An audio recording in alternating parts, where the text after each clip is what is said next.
você vem com o contexto fortalecendo, embasando o seu texto principal. Então isso a pessoa que prega, o pregador, o orientador, o professor de escola bíblica, ele precisa saber para poder ele aplicar isso na igreja, para que a igreja aprenda a palavra da forma correta. Outra coisa que aconteceu comigo foi o seguinte: teve uma irmã, determinada irmã, que ela chegou para mim e falou: eu estou cansado do evangelho. Por que você está cansado do evangelho? Porque o pregador foi usado por Deus e falou que meu neto ia se converter.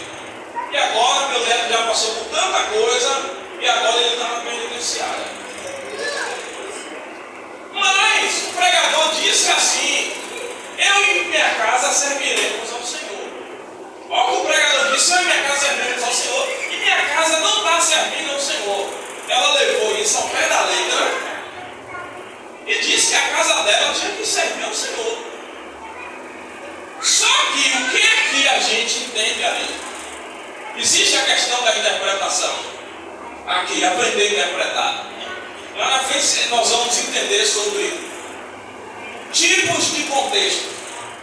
Contexto histórico, contexto cultural, contexto teológico, contexto paralelo.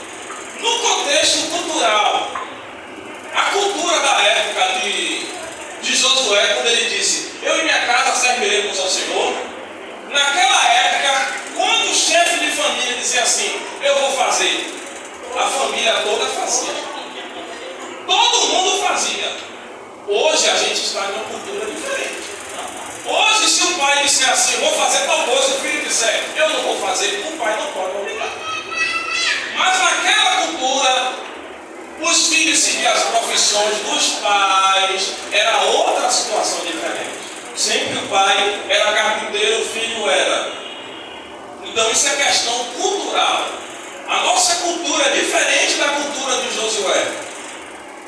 Claro que a gente pode aplicar essa palavra da seguinte forma: dele orar: Deus, que minha família, que eu sirva ao Senhor. Você pode liberar palavras de bênção, sim. O que eu quero trazer é a questão da interpretação.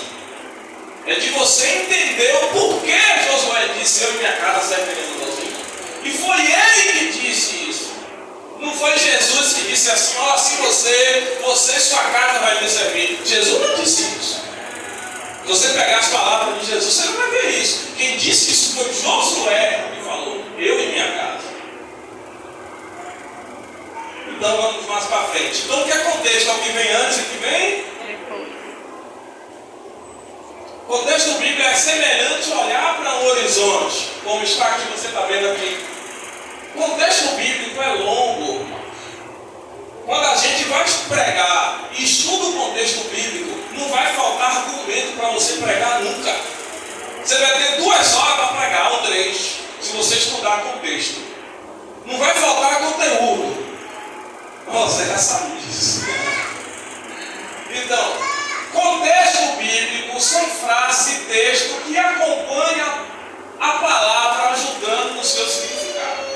Então, o contexto bíblico é uma mão amiga do texto que você vai pregar. Você vai pregar sobre um determinado texto. Você vai estudar o contexto e você vai ter uma visão ampla daquele texto. É isso que quer dizer. Podemos simplificar contexto bíblico pelo menos em 2 contextos: contexto imediato e contexto amplo. Eu já falei o que é contexto imediato. Quem lembra? É o que vem o quê? É o que vem antes e depois do texto. Ele está bem perto do texto. É os capítulos acima e os capítulos abaixo. Mas o contexto amplo, o nome já está dizendo que ele é amplo. O contexto amplo é quando você estuda o contexto imediato. Você estuda o contexto teológico. O que é contexto teológico? É você estudar as teologias bíblicas. O que é as teologias bíblicas? As teologias bíblicas são as doutrinas bíblicas. É a doutrina que fala sobre a pessoa de Deus, que é a doutrina de Deus. É a doutrina do Espírito Santo, que fala sobre a personalidade, a característica do Espírito Santo. É a doutrina de Cristo, que fala sobre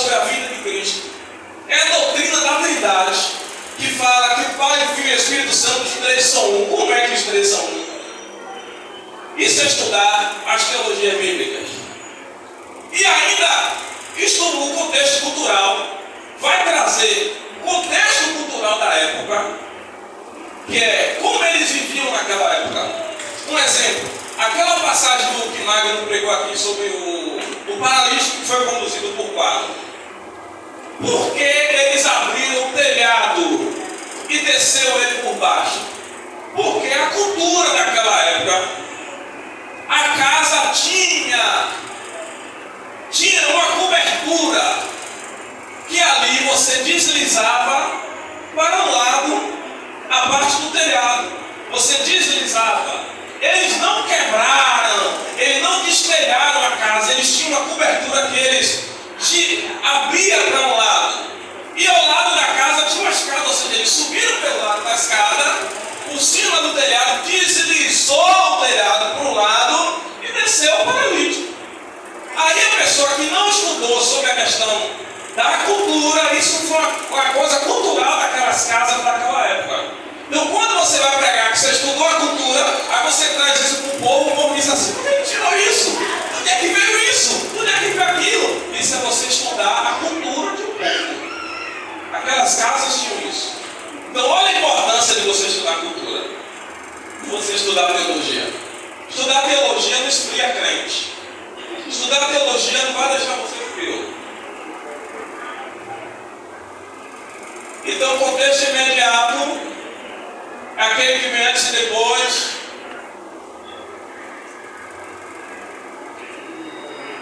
O contexto, vamos falar aqui, ó. Contexto bíblico imediato. Um detalhe aqui importante. Ao estudar o sacrifício de Jesus pelo contexto imediato, o contexto imediato é o que vem antes e o que está próximo do texto. Vamos ver o que acontece ali, o seu sacrifício, seu sofrimento, sua humilhação, sua perseguição, entre outros. Então, como a gente estuda o contexto cultural sobre a morte de Jesus, a gente vai ver que Jesus sofreu, foi humilhado, foi perseguido, foi cuspido, foi morto, enfim. Só que quando a gente vai para o contexto amplo, a gente vai lá para Gênesis e já vai ver o plano de Deus e todo o sofrimento de Jesus na cruz. A gente já vai ver lá em Gênesis que quando Adão peca, que Deus mata um animal ali para poder vestir Adão, isso já se chama tipologia bíblica, que é tipos bíblicos que traz símbolos sobre Deus. E essa tipologia já fala que quando aquele cordeiro é morto, que cobre, que veste Adão e Eva, já está apontando que Cristo é o cordeiro que vai cobrir as nossas vergonhas, os nossos pecados, nossas imperfeições. Ou seja, em Gênesis já está apontando para cá, o contexto amplo. Aí a gente vai mais um pouquinho para frente, vai lá para Abraão, o sacrifício de Abraão, Isaac. Abraão vai sacrificar Isaac e Deus prepara o cordeiro na hora para sacrificar no lugar de Isaac. Ou seja, esse cordeiro ali já está apontando que Jesus iria morrer no nosso lugar. Quem ia morrer era Isaac, quem ia morrer era a gente, porque o salário do pecado é a morte, mas Cristo vai e morre no nosso lugar. Isso já é contexto amplo. Então quando você vai estudar o contexto amplo, você vai pregar 2 horas, 3 horas de relógio e vai ter conteúdo. Você não vai ficar, viu, irmãos?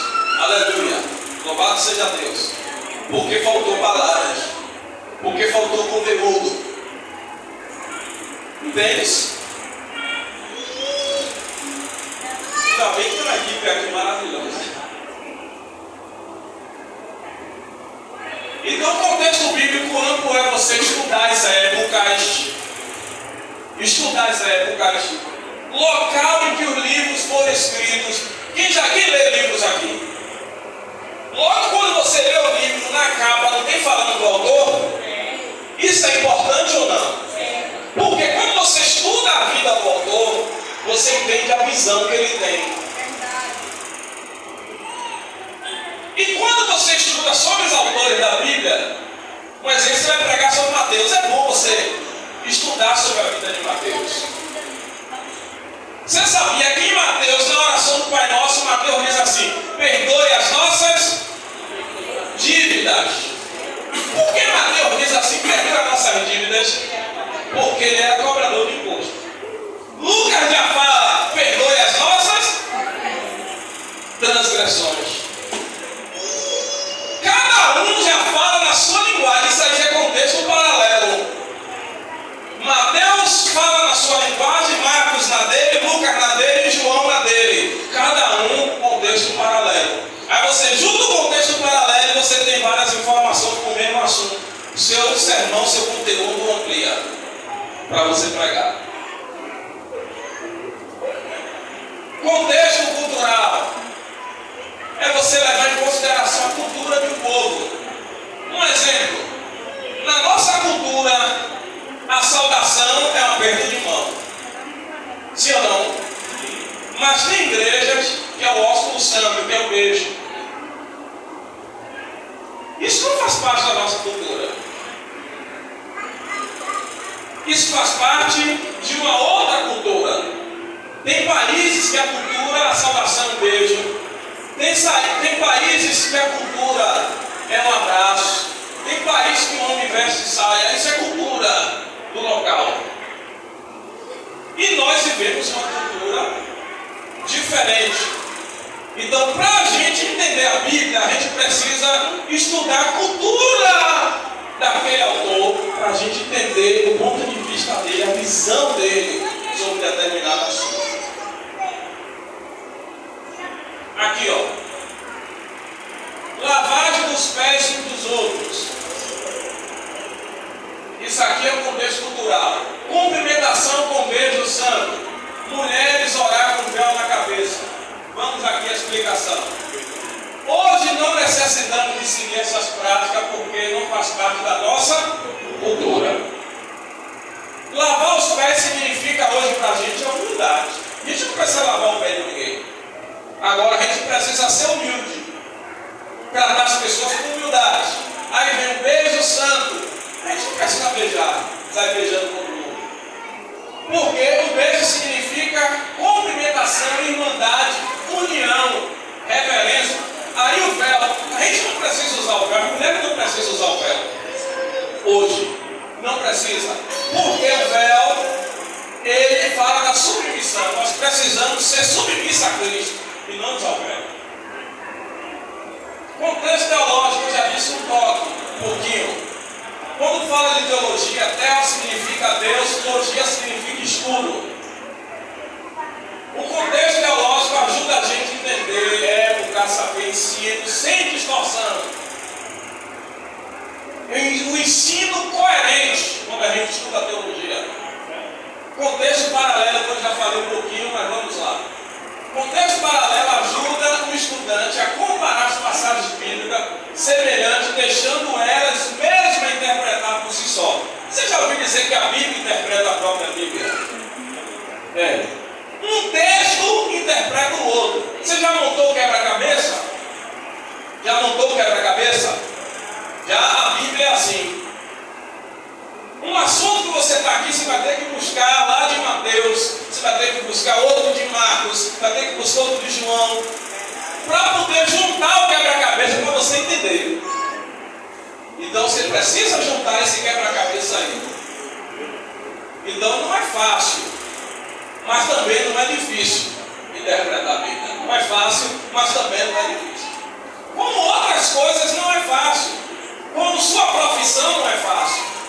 Quem tem profissão, ser eletricista, é fácil ser eletricista? Não. Tem que saber, tem cálculo, tem um bocado de coisa. Cada profissão que você tem, você precisa estudar aquela profissão. Muitos ficam 2 anos estudando a profissão, muitos ficam 4, 5, 6 anos estudando a profissão.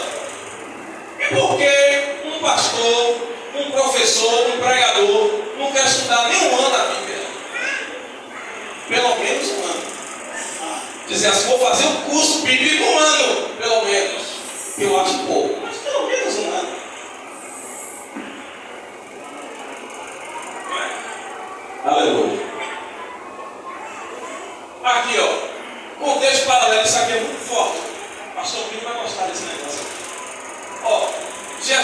realizou 2 multiplicações de pães, sim ou não?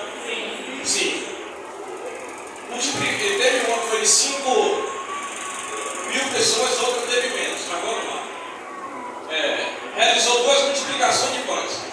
Na segunda, há relatos em Mateus e Marcos. Pronto. Na segunda multiplicação dos pães, quem fala é Mateus e Marcos. É que fala dessa multiplicação. Na primeira, Mateus, Marcos, Lucas e João falam. Os 4 discípulos falam da primeira e só 2 discípulos falam da segunda multiplicação. Vamos lá. Você que quer ter conteúdo para pregar, você não pode ficar desatento de jeito nenhum. E a pastora foi bem usada por Deus aqui, que Dayana ali, ela gosta da palavra. A Kézia também ali, que é a nossa pregadora, nossa aluna do curso, também, junto com o namorado dela. Também ali, Deus usou a pastora aqui tremendamente. Segundo Mateus 14, 13 ao 21, que diz, ele diz assim, Mateus diz, que teve grande multidão, que Jesus teve grande compaixão da multidão e curou a todos. Essa foi a palavra de Mateus. E diz, dai-vos de comer. Aí no versículo 17 ele diz que tinha 5 pães e 2 peixinhos. No 19 ele diz que ele ergueu os céus e abençoou. No 20 ele diz, sobrou 12 alcovas cheias. E que tinha 5.000 homens. Quando chega em Marcos, Marcos já vai dizer algo diferente de Mateus. Depois eu vou explicar por que essa diferença. Aí Marcos já diz que Jesus teve compaixão porque estava como ovelha sem pastor. Marcos já trouxe uma informação que Mateus não trouxe. Estavam como ovelha sem pastor. Olha como isso vai enriquecer seu sermão. Vamos para frente. Marcos já disse que partiam em 100, 100 e 50 e 50. Na divisão da entrega dos pães e dos peixes tinha 100 de um lado, 100 do outro, 50 e 50. Olha que informação boa para enriquecer esse sermão. Eu acho que você já ouviu essa pregação várias vezes e ninguém trouxe isso aqui. E está na Bíblia. Vamos lá. Marcos já diz, todos ficaram fartos e que tinha 12 cestos. Está igual. Só que Mateus não diz cesto, diz alcovas. Já usa isso, a linguagem dele. Cada um tem a sua linguagem específica. Se vir outro professor aqui, ele vai trazer a linguagem dele, eu trago a minha, cada um tem a sua. Entenda isso. Agora, olha o que Marcos diz. Tinha quase 5.000. Mateus já disse que tinha 5.000. Tem erro aqui nisso aqui? Sim ou não? Não, mas por que não tem erro aqui? Vou te explicar. Isso aqui se chama estatística. Estatística baleia. Marcos olhou, Mateus olhou, possivelmente contaram. Mas vamos contar quantas pessoas tem aqui? Vamos. Contaram. Possivelmente 5.000 pessoas, ele errou o número. Ele disse, não tem 5.000. Marcos pegou, foi contar, mandou ali contar, os informantes dele falou, aí tem quase 5.000. Estatística. Você pega um jornal, por exemplo, a morte lá no Rio de Janeiro. Aí você pega um jornal e diz, olha, morreu 120 pessoas.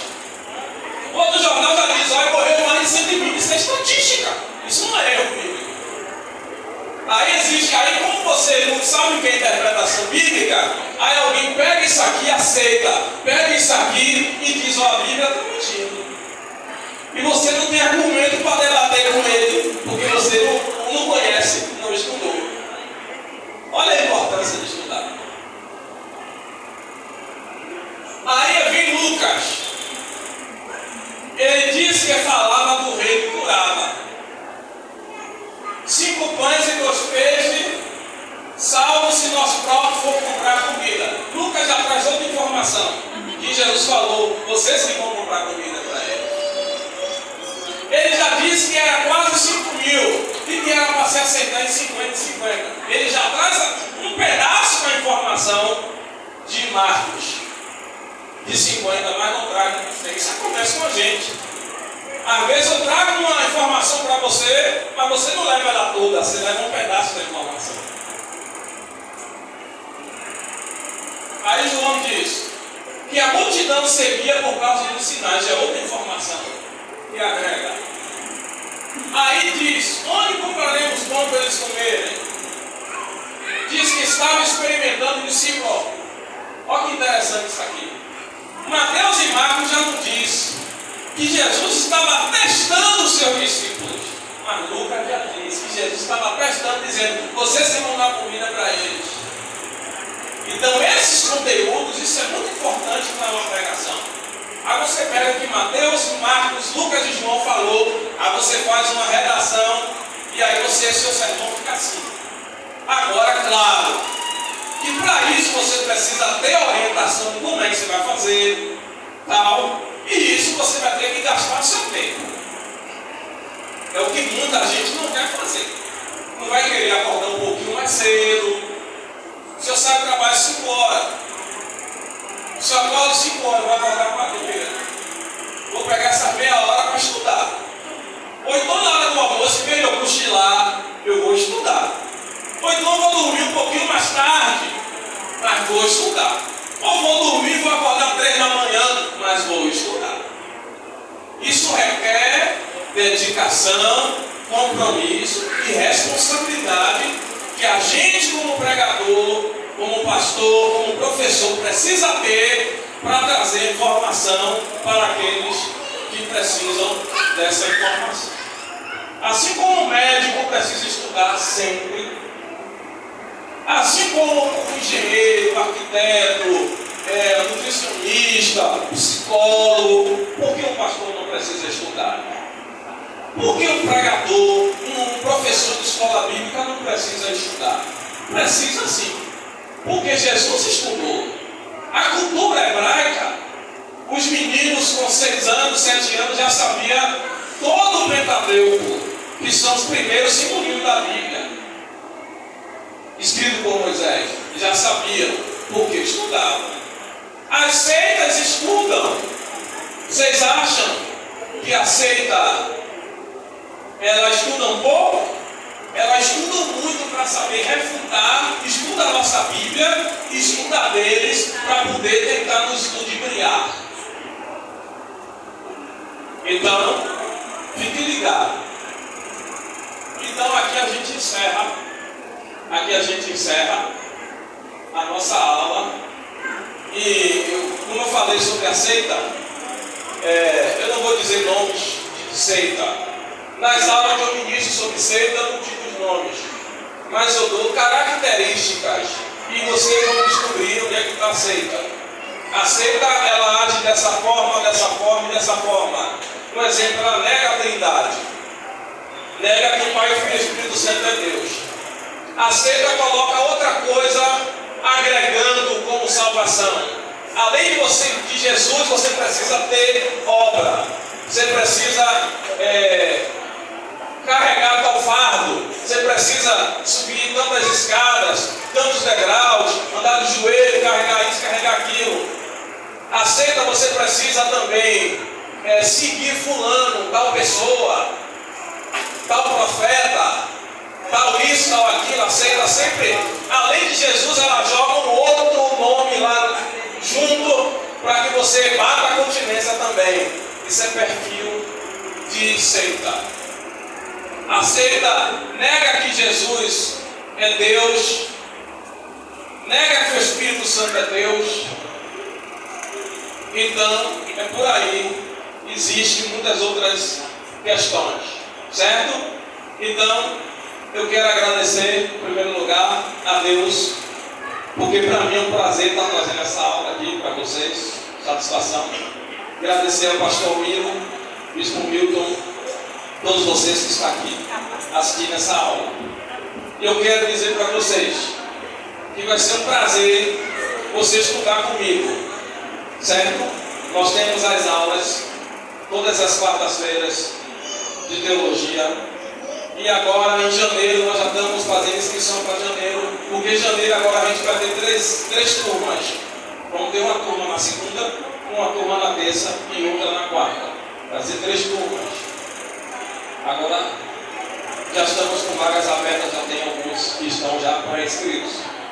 Você que tiver interesse em participar dessas aulas, a gente fala sobre interpretação, a gente fala sobre como eu vou preparar um sermão para pregar, como eu vou organizar um sermão para pregar, para não ficar glória a Deus, aleluia, louvado seja Deus a vida toda. Você já viu algum pregador assim, né? Tudo aleluia, glória a Deus, louvado seja Deus, porque ele não tem conteúdo.